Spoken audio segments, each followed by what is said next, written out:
قل لي وما عاد من خرب بس ما عاد من حكايه. انت عارف انا انسان دغري لا اكذب ولا ادي الصدق هكذا انسان دغري. سمع تخيل اسرتنا من كثر الاسره اللي هي اسرتنا من كثرهم لو ما نجتمع في مجلس ما يكفينا شيء مجلس، لذلك نجتمع في مكان مفتوح.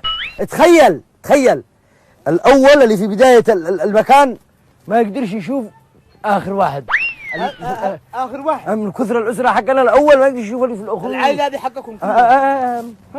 ما عاد تجي ساعه شجره حقنا، احنا شجرتنا وعائلتنا كبيره جدا. كم تخيل نجلس في ملعب. ها ملعب ايوه. طبعا ما يصيرش واحد يداعي ولا الثاني بعيد يقوم يتصل بس اتصال ايه ومن المسافه يقول على اتصال دولي. لا اله الا الله لا اله الا الله. لا ذكرتني بموضوعك هذا بالقدر.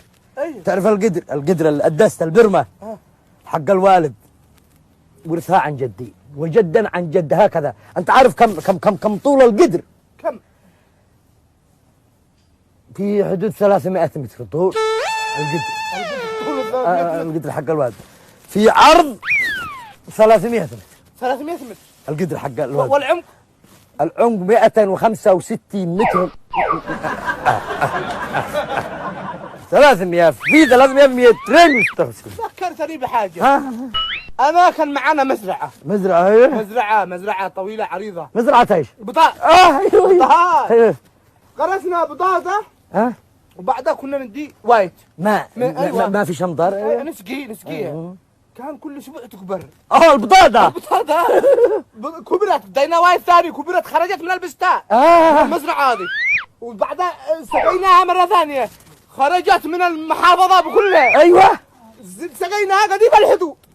وما تطبخ البطاطا هذا بكلها. يقول لي فدست حق ابو. سوا واحنا ما عليك ما نقصر عن جيبه. ذكرتني انت عارف الموضوع نسيت ما اقول لك هذا عاد موضوع طازج.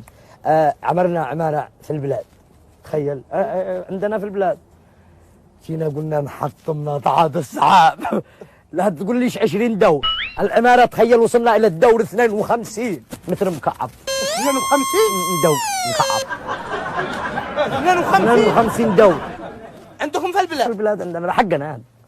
ذكرتني كان معنا جمل مع جدي الله يرحمه. الله يرحمه. طبعا ترى هي عند ناس قالوا يرعوا يربوا كان صغير. الان جو يسلموه لنا لو تدرك تستعملوا كم عرضه وكم طوله الجمل هذا. انه كبر قدو يمكن 50 متر. 50 ورقباته 50 متر. يا الله وفوق كيف لو ما عاد تطلع فوقه يا 50 متر وهو جمل من العماره حق ابوه.